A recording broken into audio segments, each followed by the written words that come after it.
Hurricane Charlotte. Listen, there's other news crews in here with me. I'm asking my guys, and this is worse. This is worse than what we went through on the east side. I'm telling you right now. So, again, I'm wondering how much more wind damage we're going to have because the potential's still there. I told you before we did the shot how I was looking at the radar. There's still 130-mile-an-hour winds at 8,000 feet. Now, granted, you may not get all of that, but you can get 115. You can get 120 down to the surface. That's a big wind gust, a huge wind gust that could easily come down to the surface. And we're obviously getting the backside of this right now with relentless rainfall. Relentless rainfall. I mean, it's very, very low visibility. I can see maybe, oh man, I don't know, 30, 40, 50 yards at the most. Just visibilities are way down. So, again, if you were lucky enough to keep power earlier on, you may not be lucky enough now, and you certainly aren't going to have it in this. Again, this is a backside of a Category 4 hurricane where winds are stronger. The other thing, too, is now we're pushing water back down the Peace River, and we're pushing it back toward the east side of Charlotte Harbor, and that means here in Punta Gorda, we may see a water rise, all right? Pete just got back from the marina where we were telling you earlier how the boats were sitting on the mud because it had pushed the water on the west side of the harbor. Now that water has started to come back up once we got in the dirty eye, and now you wonder, as winds start to come around a little bit more northwesterly, how much of that creates a water rise here in Punta Gorda. So now we got the twofold problem. It's not just the wind now. Now we may face the surge issue, and we are also facing winds that could be just as strong on the backside of this.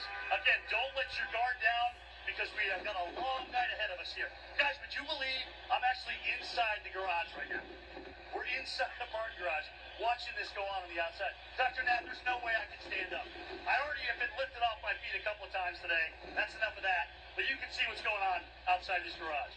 Yeah, so Jim, you must, even though you've got some interaction of the hurricane with the buildings there, you must have noticed the completely different wind direction that things are coming from, yes? Yeah, I mean, it's coming in at us. Before, when we tried to broadcast from here and keep our cameraman inside where I could walk out in the elements, it was fine, but it was protecting us from the wind. Okay, so that southeast component means that I was protected here, and so were they. Now they've come around from the northwest, and it's coming right in the garage.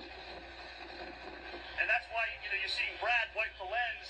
You're hearing car alarms go off every once in a while because it's moving the cars like somebody's standing outside the car and shaking it, which usually causes the alarm to go off. Either way, we still can retreat to high ground, but I wanted to be down here to show you guys just how quickly, and I'm telling you right now, it was 2-3 minutes where we went from a little light rain shower and a breeze with a gust of about 10-20 miles an hour to all of a sudden this, where we're probably gusting over 100 miles an hour out. And there goes the stop sign. That's why I'm not out there. Anyway, Dr. Knapp, I'm going to...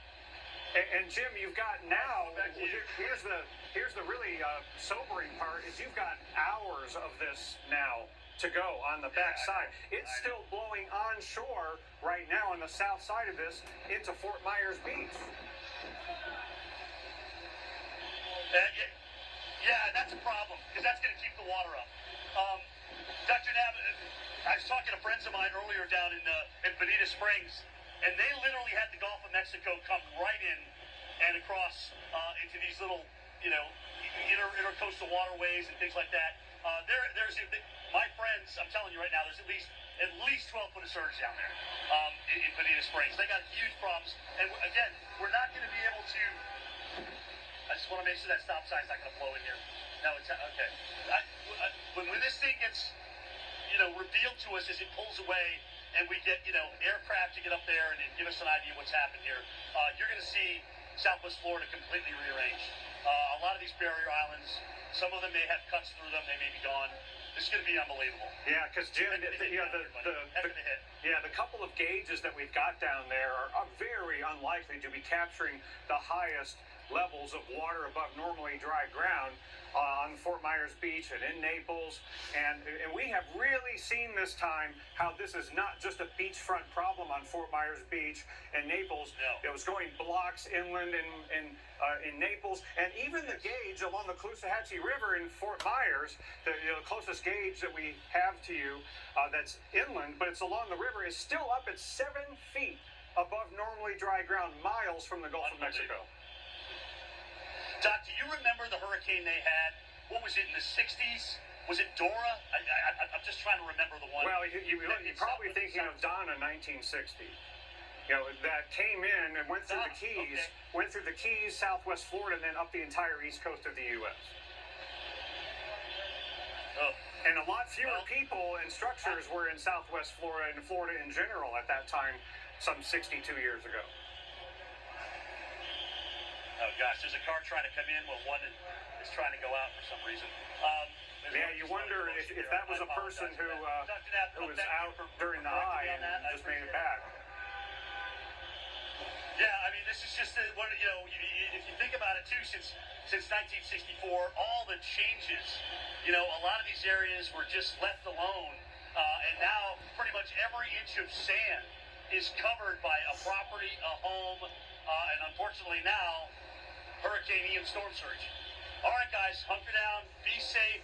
This is all heading northeast, and as you can see, this is one powerful hurricane out here.